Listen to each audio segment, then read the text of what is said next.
করে বলুন আমিন। আমি একটা ছোট্ট করে কোরআনে কারীমের আয়াত তেলাওয়াত করেছি, সেই বিষয় নিয়ে কয়েকটি কথা বলে আমি আমার বক্তব্য এখানে নিতে টানব। 5 ওয়াক্ত নামাজ কোন কোন নবীকে সূচনা হয়েছে, বড় করে বলুন সুবহানাল্লাহ। কারণ আমার পূর্বে যিনি বক্তব্য রেখেছেন আমার ইমাম সাহেব মহোদয়, উনি খুব সুন্দর করে লজিক দিয়ে বলেছেন, নামাজের কথা এনেছেন কিন্তু সময়ের অভাবে বলতে পারেন নাই। তো যাই হোক, 5 ওয়াক্ত নামাজ কোন কোন নবীকে আল্লাহ পাক রব্বুল আলামিন সূচনা করে দিয়েছেন, বড় করে বলুন সুবহানাল্লাহ। যে ফজরের নামাজ আমরা সাধারণত মানুষ জানি, 5 ওয়াক্ত নামাজ আল্লাহর হাবিব আল্লাহর প্যারা রাসূল সাল্লাল্লাহু আলাইহি সাল্লাম মেরাজের মধ্যে গিয়ে 50 ওয়াক্ত নামাজ উম্মতি মুহাম্মদের জন্য এনেছেন।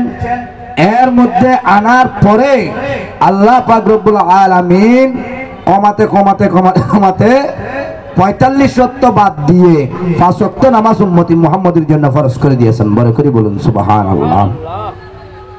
তাহলে প্রথম নম্বর হযরতে আদম সফিউল্লাহ আলাইহিস সালাতু ওয়াস সালাম, আল্লাহ পাক রব্বুল আলামিন হযরতে আদম সফিউল্লাহ আলাইহিস সালাতু ওয়াস সালামকে পাঠিয়েছেন ওই রাতের অন্ধকারে, যখন গভীর রাত, সেই সময়ের মধ্যে আদম সফিউল্লাহ আলাইহিস সালাতু ওয়াস সালামকে আসমানের নিচে জমিনের উপরে পৃথিবীর মধ্যে আল্লাহ পাক রব্বুল আলামিন আগমন করিয়েছেন, বড় করে বলুন সুবহানাল্লাহ। সেই সময়ের মধ্যে আদম সফিউল্লাহ আলাইহিস সালাতু ওয়াস সালাম ভয় পেতে লাগলেন, মনে মনে একটা খুব হলেন, আল্লাহ আমি আদম সফিউল্লাহ কোন জগতে এসেছি, এখনো পর্যন্ত সকাল হচ্ছে না। মনে মনে একটা ক্ষোভ আসলো। বাবারা ভাইয়েরা আমার, যুবক ভাইয়েরা শুনুন, মনে মনে ক্ষোভ আসলো।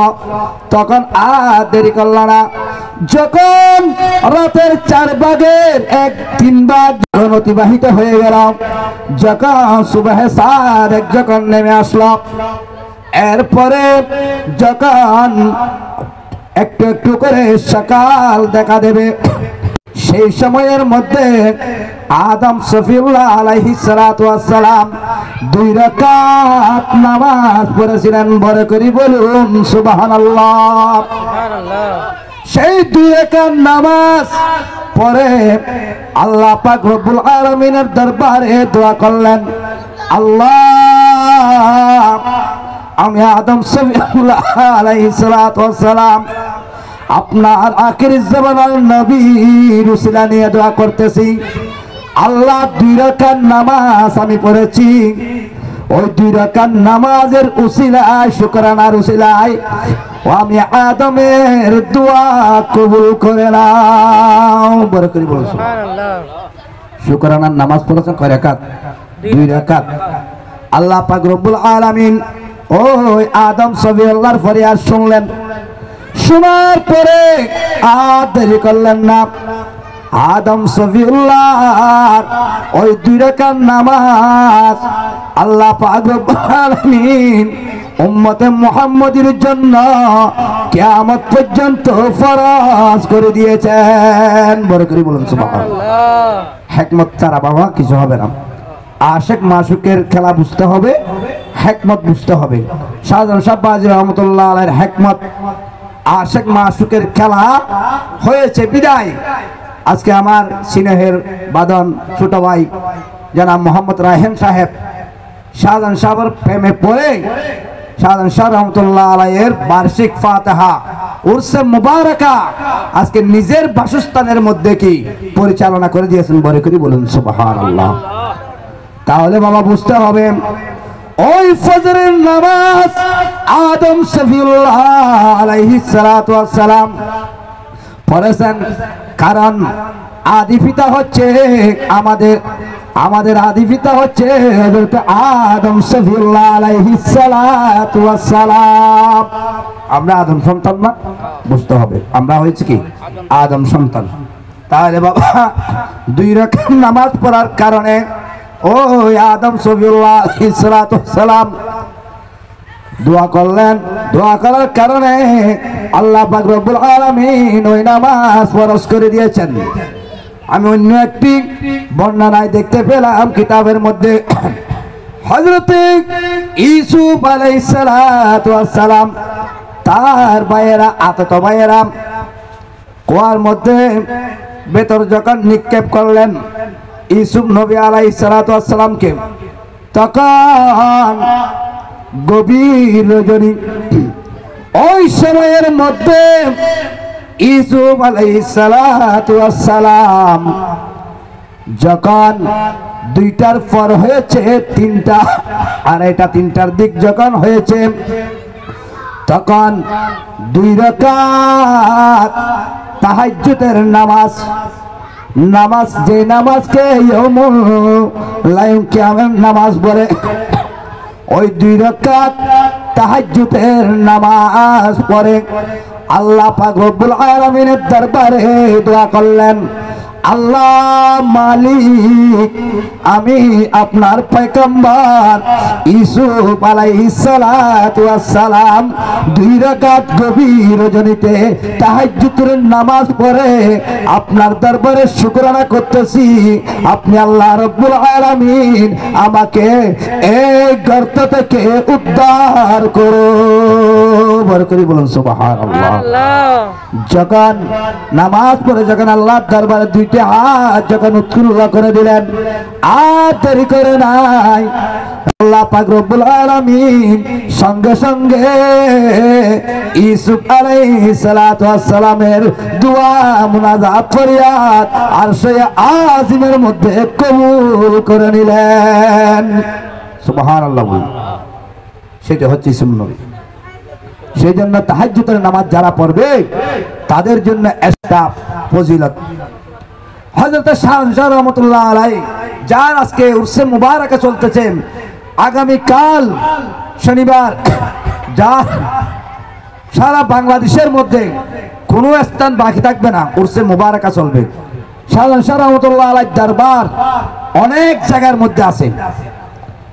তাহলে উনি এত দামি হয়েছে কেন?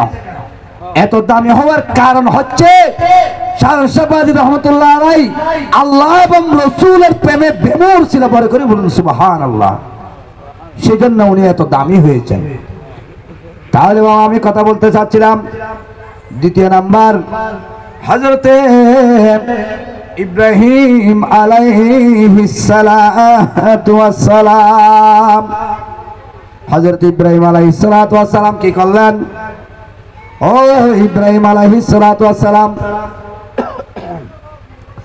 যখন আল্লাহ পাক রব্বুল আলামিন স্বপ্ন দেখাইলেন, ইব্রাহিম আলাইহিস সালামকে যখন স্বপ্ন দেখাইলেন, আপনি হযরত ইব্রাহিম নবী আলাইহিস সালাম আপনাকে আপনার খুব প্রিয়জনকে আপনি কুরবানি দিতে হবে, এভাবে যখন বারবার স্বপ্ন দেখাচ্ছেন, হযরতে ইব্রাহিম আলাইহিস সালাতু ওয়াস সালাম আর দেরি করলেন না, অনেক জিনিস কুরবানি দিয়ে দেখলেন, কিন্তু আল্লাহ পাক রব্বুল আলামিন কোনোটা কবুল করলেন না।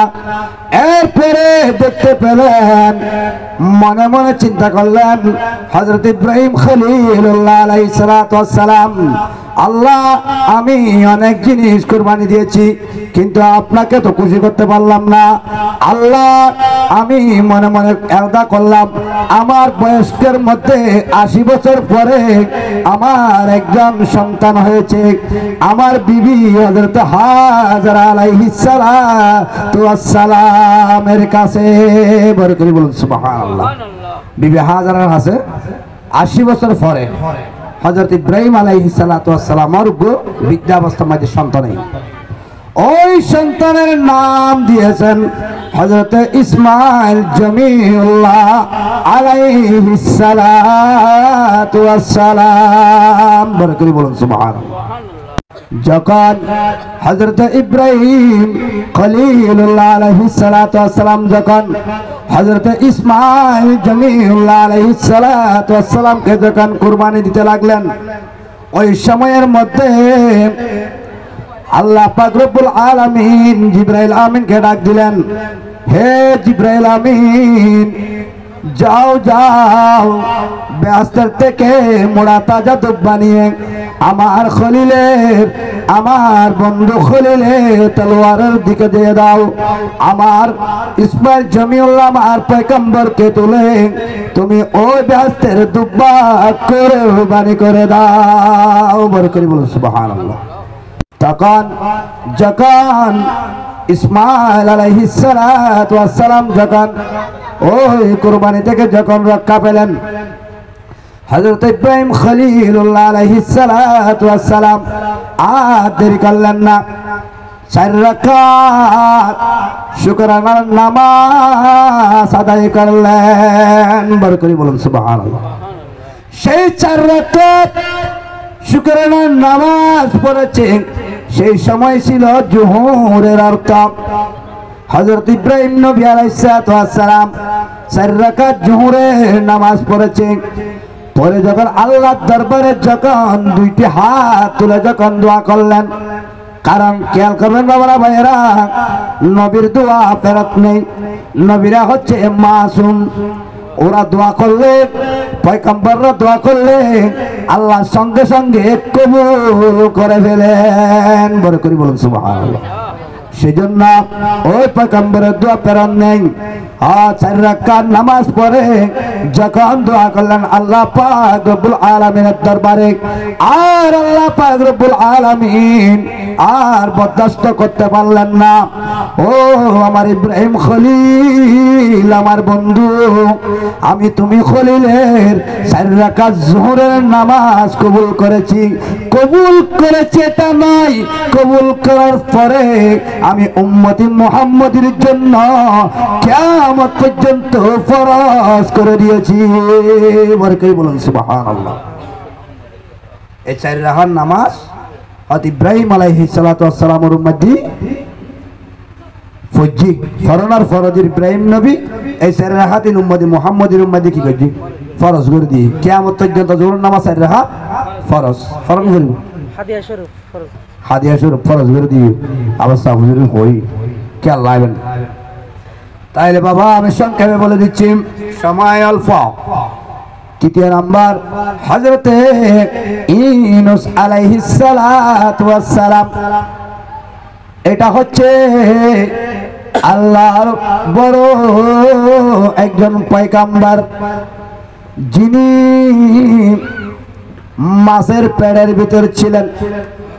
মাছে ইউনূস নবীকে কে পেলেন, ঠিক কিনা?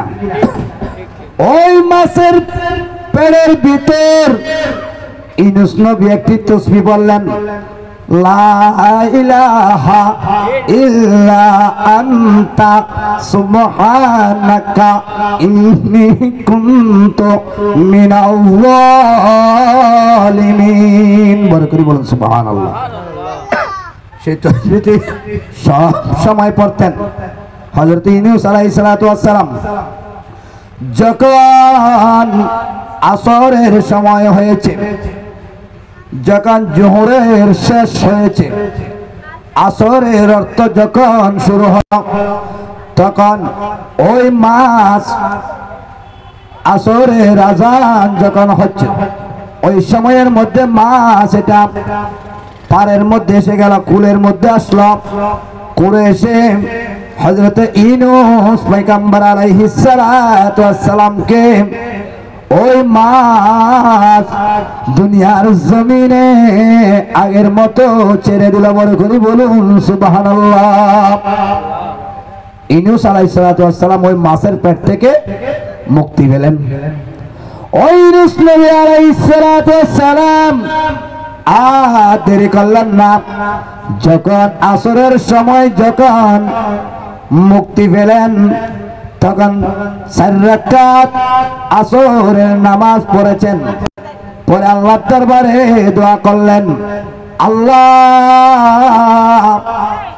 রব্বুল আলামিন, আমি অনেক দিন সাগরের মধ্যে মাছের পেটে ছিলাম, জলে ছিলাম।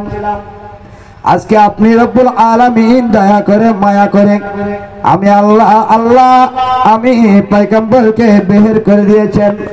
আমি 4 রাকাত আসরের নামাজ পড়েছি। আল্লাহ আপনি আমি পয়গম্বরের নামাজগুলা আপনি কবুল করেন শুকরানা। যখন একথা বলে যখন দোয়া করলেন আল্লাহ পাক রব্বুল আলামিন আর দেরি করলেন না, সঙ্গে সঙ্গে ইউনূস আলাইহিস সালাতু ওয়াস সালামের 4 রাকাত নামাজ কবুল করে উম্মতি মুহাম্মাদের জন্য কিয়ামত পর্যন্ত ফরজ করে দিয়েছেন। বড় করে বলুন সুবহানাল্লাহ। সর্বপ্রথম ইউনূস নবী আলাইহিস সালাতু ওয়াস সালাম 4 রাকাত আসরের নামাজ পড়েছেন। বড় করে বলুন সুবহানাল্লাহ। হিকমত ছাড়া কিছু হবে না, এটা হচ্ছে হিকমত। তখন হযরতে ইয়াকুব আলাইহিস সালাতু ওয়াস সালাম মাগরিবের 3 রাকাত নামাজ পড়েছেন।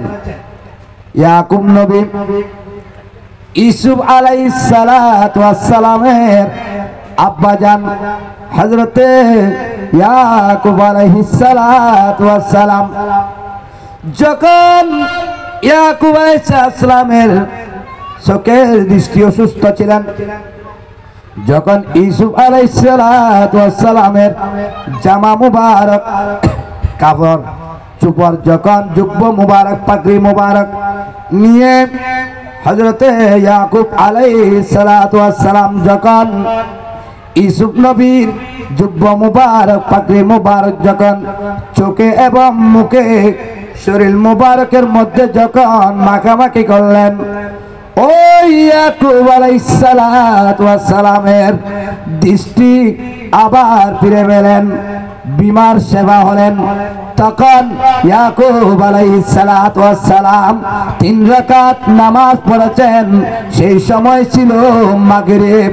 ওই নামাজ পড়ে আল্লাহ পাক রব্বুল আলামিনের দরবারে যখন দোয়া করলেন, ওই দোয়া আল্লাহ পাক রব্বুল আলামিন সঙ্গে সঙ্গে কবুল করে উম্মতি মুহাম্মাদের জন্য ওই 3 রাকাত মাগরিবের নামাজ ফরজ করে দিয়েছে। বড় করে বলুন সুবহানাল্লাহ। হিকমত ছাড়া কিছু হবে না, সব হিকমত আছে। তাহলে বাবা খেয়াল করুন, মাগরিবের নামাজ কে পড়েছেন? ইয়াকুব নবী পড়েছেন। তাহলে আসুন, তাহলে ফজর গেল, জোহর গেল, আসর গেল, মাগরিব গেল। এবার আসুন বাবা, তাহলে এবার হবে এশারের নামাজ। যেমন এখন চলতেছে এশারের নামাজ, আমরাও পড়ব। তাহলে বাবা আসুন এশারের নামাজ। ওই এশারের নামাজ এমন একজন আল্লাহর পয়গম্বর পড়েছেন যার নাম হচ্ছে হযরত মূসা কালিমুল্লাহ আলাইহিস সালাতু ওয়াস সালাম। বড় করে বলুন সুবহানাল্লাহ। মূসা নবী পড়েছেন এশারের জামাত 4 রাকাত সালাত। কি জন্য পড়েছেন? একটা হিকমত আছে না? মূসা নবী পড়েছেন যখন মূসা আলাইহিস সালাতু ওয়াস সালামকে যখন ওই ফেরআউন, আমরা কথায় বলি মূসা যেখানে ফেরআউন সেখানে, মূসা নবীর সাথে দুশমনি করত ফেরআউন। ওই ফেরআউন যখন মূসা কালিমুল্লাহ আলাইহিস সালাতু ওয়াস সালামকে যখন যখন ঘেরোয়া করতে লাগলেন, মূসা নবী তার কওমদেরকে নিয়ে দৌড়তে দৌড়তে দৌড়তে দৌড়তে ওই সাগরের পারে চলে গেলেন। এইদিকেও সাগর, বামে সাগর, ডেরে সাগর এবং সামনে পিছে সাগর, কোন দিক থেকে যাওয়ার মতো কোনো রাস্তা নেই। ওই ফেরআউন মূসা পয়গম্বরকে এবং তার কওমকে এভাবে আঘাত করার জন্য শুরু করেছেন। তখন আল্লাহ দরবারে দোয়া করলেন, হে রব্বুল আলামিন, আমি মূসা কালিমুল্লাহ, আল্লাহ আমাকে ফেরআউনের থেকে রক্ষা করো, এই নীল দরিয়ার মধ্যে আমাকে একটি রাস্তার ব্যবস্থা করো। বড় করে বলুন সুবহানাল্লাহ। তখন আর দেরি নাই, আল্লাহ পাক রব্বুল আলামিন গায়েব থেকে আওয়াজ দিলেন, হে মূসা, তোমার হাতের মধ্যে একটি আশা ছিল, একটি লাঠি মুবারক ছিল, এটাকে আশা বলা হয়। একটি লাঠি মুবারক ছিল। মূসা, তোমার হাতে যে লাঠি আছে সেই লাঠি দিয়ে তুমি এমন ভাবে আঘাত করো সাগরের মধ্যে, সঙ্গে সঙ্গে দেখবে ওই সাগর রাস্তা হয়ে যাবে। বড় করে বলুন সুবহানাল্লাহ। যখন মূসা কালিমুল্লাহ সালাম যখন লাঠি দিয়ে আঘাত করলেন পানির মধ্যে, ওই পানি বেত হয়ে দুই দিকে গিয়ে এমন সুন্দর একটি চমৎকার রাস্তা হলো, যে রাস্তা দিয়ে মূসা নবী তার কমগুলা এপার থেকে নীল দরিয়া পার হয়ে গেল। বলে করি বলুন সুবহানাল্লাহ। সেই সময়ের মধ্যে পার হয়ে আল্লাহর দরবারে দোয়া করলেন, আল্লাহ আপনি আমার মান সম্মান ইজ্জত আবার রক্ষা করলেন, আপনার পয়গম্বরের কথা কবুল করলেন। আল্লাহ এশারের সময় হয়েছে, রাত গড়িয়ে আসছে। আল্লাহ আমি দোয়া করতেছি, এই 4 রাকাত নামাজ পড়ে আল্লাহ আপনি মূসা, আমি মূসাকে ওই ফেরআউনের হাত থেকে রক্ষা করেছো। আমি শুকরানার 4 রাকাত নামাজ পড়ে আপনি আল্লাহ রাব্বুল আলামিনের দরবারে দোয়া করলাম, আল্লাহ আমি মূসার দোয়া কবুল করো।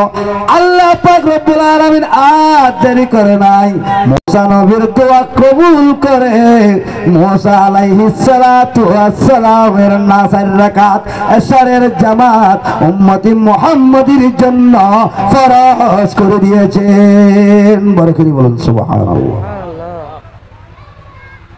তাহলে হিকমত ছাড়া হবে না। যখন নীল দরিয়া যখন পার হতে পেরেছেন মূসা নবী, তখন আল্লাহর কাছে শুকরানার নামাজ পড়েছেন 4 রাকাত।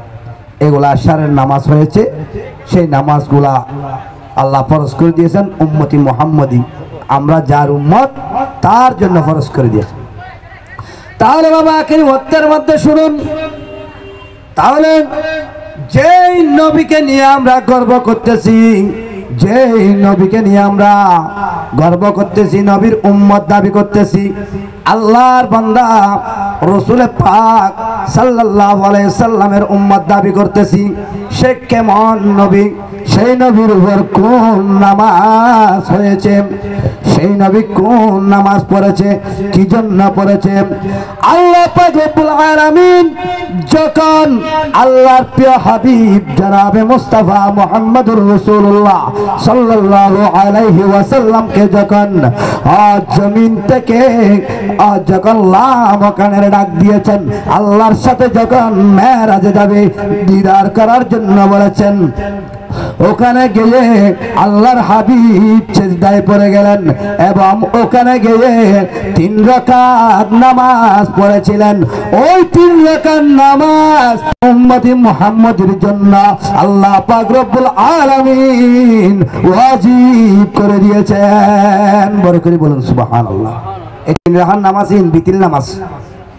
আমার নবী আপনার নবী রাহমাতুল্লাহ আলামিন নবীর উপরে 3 রাকাত নামাজ আছে, সেই নামাজগুলো হচ্ছে বিতিল নামাজ।